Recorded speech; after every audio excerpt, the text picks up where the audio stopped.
90 రోజుల కోర్సు పూర్తి చేస్తే చాలు 100% ప్లేస్మెంట్ సపోర్ట్ తో సాఫ్ట్వేర్ జాబ్ మీ సొంతం. వెంటనే కోడ్ జ్ఞాన్ డెస్టినేషన్ ని సంప్రదించండి. నమస్కారం అలగరి రవీంద్రనాథ్ గారు. నమస్తే అండి శ్రీ గారు. సార్, పార్టీషన్ డీడ్ అంటే ఏంటి? ఇది ఏ సందర్భాల్లో మనం ఉపయోగిస్తాం? అండ్ అలాగే ఎవరైనా కూడా పార్టీషన్ డీడ్ని ఫైల్ చేసుకోవాలి అంటే దాని ప్రొసీజర్ ఎలా ఉంటుంది లీగల్ పరంగా? అండ్ ఫైల్ చేసే ప్రాసెస్ ఏదైతే ఉందో దానికంటూ ఈ టైంలోనే ఫినిష్ చేయాలి అంటూ ఏమైనా ఉంటుందా? దీనికి సంబంధించిన డీటెయిల్స్ ఏంటి సార్? పార్టీషన్ డీడ్ అనేది ఎక్కువగా రెండు సందర్భాల్లో వాడతారు. అంటే కుటుంబం యొక్క జాయింట్ ప్రాపర్టీ ఏదైతే ఉంటుందో ఆ జాయింట్ ప్రాపర్టీని ఇంట్లో ఉన్నటువంటి భాగ పంపకాలు అని మనం అంటాం. ఆ భాగ పంపకాలు ఎవరెవరికి ఎంతెంత పార్టీ రావాలి, ఎంత పార్టీషన్ రావాలి, ఎంత భాగం రావాలి, తెలుగు చెప్పాలంటే భాగ పంపకాలు మనం ఇంగ్లీష్ వాడాలనుకుంటే దాన్ని పార్టీషన్ డీడ్ అంటారు. ఎవరికి ఎంతెంత భాగం వచ్చింది అన్నది చెప్పుకునేదాన్ని ఈ పార్టీషన్ డీడ్ అని అంటారు.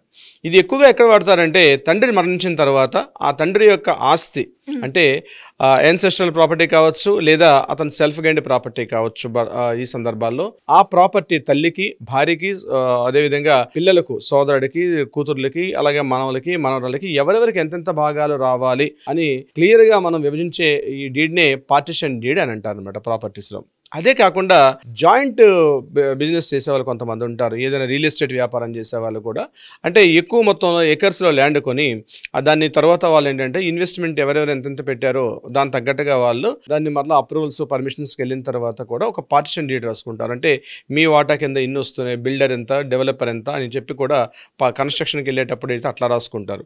బిల్డర్స్ వాటా ఎంత ఉంది, ల్యాండ్ లార్డ్ షేర్ ఎంత ఉంది, డెవలపర్ షేర్ ఎంత ఉందని చెప్పి దాని తగ్గట్టుగా ఎవరి పార్టీ ఎవరు అంటే, ఫర్ ఎగ్జాంపుల్ ఒక హైరేజ్ టవర్స్ కన్స్ట్రక్షన్ చేస్తున్నారు, హైరేజే కాదు ఒక కన్స్ట్రక్షన్ పర్మిషన్ చేశారు.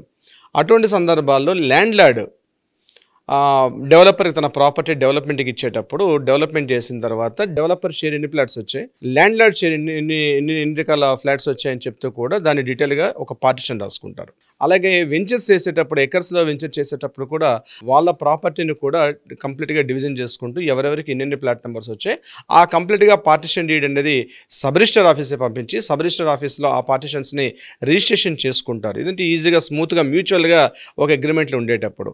లేదా ముఖ్యంగా కుటుంబ వివాదాలకు వచ్చేసరికి, కుటుంబ వివాదాలు ఏమవుతుందంటే ఆ ప్రాపర్టీ ఎవరెవరికి ఎంతెంత రావాలంటే కోర్టుకి వాళ్ళు అప్రోచ్ అయ్యి కోర్టు ద్వారా ఆ పార్టీషన్ డీడ్ మాకు ఇవ్వండి, ఎందుకంటే ఇది సబ్ రిజిస్టర్ ఆఫీసర్ కాదు కాబట్టి యాన్సెస్ట్రల్ ప్రాపర్టీ ఉంది, యాన్సెస్ట్రల్ ప్రాపర్టీ కింద డివిజన్ చేసుకునేటప్పుడు ఎవరెవరికి ఎంతెంత భాగ పంపకాలు జరగాలన్నది కోర్టుకి వాళ్ళు ఒక లెటర్ పెట్టుకొని, ఒక పిటిషన్ పెట్టుకొని కోర్టు ద్వారా భాగ పంపకాలు చేసుకోవడం అనేది మరొక పద్ధతి. ఈ రకంగా రెండు రకాలుగా ఉంటుంది.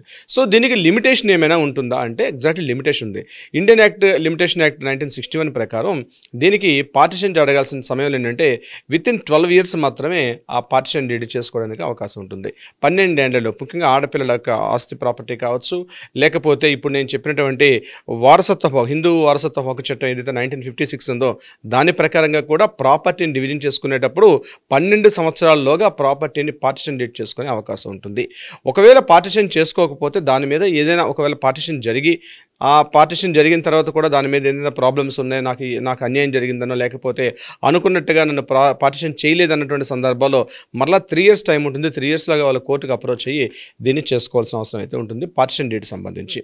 అయితే ఈ లిమిటేషన్ యాక్ట్ ఏదైతే ఉంటుందో దీంట్లో స్పష్టంగా చెప్తారు, ఎవరైతే ఈ హక్కు వాళ్ళు ఉంటారో హక్కుదారులు విత్ ఇన్ 12 yearsలో మాత్రమే పార్టీషన్స్ అనేది తప్పనిసరిగా కంప్లీట్. ఒక లిమిటేషన్, ఏదో ఒక టైం ఉండాలి లిమిటేషన్, అంతేగాని ఎప్పుడో 30 ఏళ్ళ తర్వాత వచ్చేసో 20 ఏళ్ళ తర్వాత వచ్చేసి నాకు పార్టీషన్ రావాలి, నాకు అందులో వాటా రావాలంటే కుదరదు. So 12 years is that limitation act ఉంది. 12 సంవత్సరాల్లోగా దీనికి సంబంధించినటువంటి పార్టీషన్ అయితే మనం మెన్షన్ చేసుకోవాల్సి వస్తుంది. సో దీనికి కోర్టు ఫీజు ఎలా ఉంటుంది అంటే ఇక్కడ 20 lakhs rupees వరకు ఉన్నటువంటి ప్రాపర్టీ అయితే సివిల్ కోర్ట్స్లోనే ఉంటుంది. ఇది అక్కడ లోకల్ కోర్టులో ఉన్నటువంటి మ్యాజిస్ట్రేట్ కోర్టులో దీన్ని అపీల్ చేసుకోవచ్చు. అబౌట్ 20 lakhs ఉన్నట్లయితే డిస్ట్రిక్ట్ మ్యాజిస్ట్రేట్ కోర్టులో దీనికి ఆ యొక్క పార్టీషన్ డీడ్ అనేది మనం అప్లై చేసుకొని దాన్ని తెచ్చుకోవాల్సి వస్తుంది.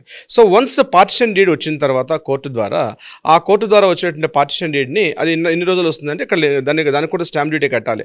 సుమారుగా మనం ఏ ప్రాపర్టీని అయితే మనం అక్కడ చూపిస్తున్నా ఉన్నది, ఆ ఏ ప్రాపర్టీని అయితే మనం పార్టీషన్ చేసుకోవాలనుకుంటున్నామో వీళ్ళందరూ కూడా కలిసి కోర్టుకి ఫీజు చెల్లించాల్సి వస్తుంది. కోర్టు ఫీజు యాక్ట్ అని అని ఒక వేరేగా ఉంటుందో ఆ యాక్ట్ ప్రకారం ఏంటంటే ఆ ప్రాపర్టీ వాల్యూ ఎంత ఉంటుందో ఆ ప్రాపర్టీ వాల్యూ ఏ ప్రాపర్టీని అయితే మనం చూపించి ఈ ప్రాపర్టీ మీద మనం పార్టిషన్ కావాలని అడుగుతున్నామో దానికి సంబంధించినటువంటి గవర్నమెంట్ వాల్యూ లేదా కార్డు వాల్యూ అని అంటాం.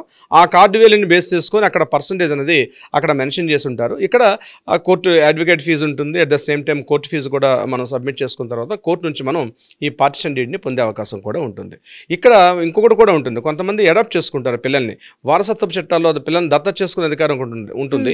ఆ దత్తత చేసుకునే పిల్లలకు కూడా వాళ్ళకు కూడా ఒక అవకాశం కూడా ఉంటుంది అనమాట. మాకు కూడా భాగపంపకాలు రావాలి, మేము కూడా ఇందులో లీగల్ హెయిర్స్ ఉంటాం కాబట్టి దానికి సంబంధించి కొన్ని సందర్భాల్లో క్లాస్ 1 లీగల్ హెయిర్స్ ఉండరు.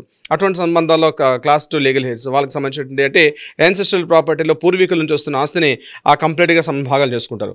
ఒక్కొక్కసారి ఏంటంటే ఇక్కడ 2 రకాలుగా చేస్తారు. ఏదైతే ప్రాపర్టీ ల్యాండ్ ఉంటుందో ఆ ల్యాండ్ టోటల్ ప్రాపర్టీని కూడా భాగపంపకాలు చేసేటప్పుడు ఎవరి హద్దులు వాళ్ళకి నిర్ణయించుకుంటూ కోర్టు ఇచ్చే అవకాశం ఉంటుంది. కొన్ని సందర్భాల్లో ఆ ఎంటైర్ ప్రాపర్టీ అనేది పార్ట్గా చేసే అవకాశం ఉండని పక్షంలో అంటే కొన్ని సందర్భాల్లో వస్తుంది. ఆ చిన్న ప్రాపర్టీ ఉంటుంది, ఒక 200 గజాల సైట్ ఉంటుంది, బట్ దానిలో చూస్తేనేమో 20-25 మంది పార్టిషన్స్ కోరుతూ ఉంటారు. అటువంటి ఆ 200 గజాలని పార్టిషన్ చేసి భాగపంపకాలంటే ఎవరి పార్టీలని చూపించలేని పక్షంలో అప్పుడు ఏం చేస్తుందంటే కోర్టు దానికి ఆ రోజున్న మార్కెట్ వాల్యూకి కంప్లీట్గా ఒక మార్కెట్ వాల్యూ ఎంత ఉంటుందో ఆ మార్కెట్ వాల్యూ ప్రకారం ఆ ప్రాపర్టీని అమ్మేసి ఆ వచ్చే అమౌంట్ ఎంత ఉంటుందో ఆ అమౌంట్ని కోర్టు నిర్ణయిస్తుంది. ఎవరెవరికి ఎంతెంత షేర్ రావాలని చెప్పి అంతంత షేర్ ప్రకారం వాళ్ళకి ఆ పార్టిషన్ చేసే అవకాశం కూడా ఉంటుంది. అంటే ప్రాపర్టీ పరంగా చేయొచ్చు పార్టిషన్, లేకపోతే ఆ ప్రాపర్టీ యొక్క ఏదైతే ఉంటుందో దాన్ని మార్కెట్లో సేల్ చేయించేసి దాన్ని కూడా చేసే అవకాశం ఉంది. ఇది కాకుండా ఆర్బిట్రేషన్ అంటాం మనం.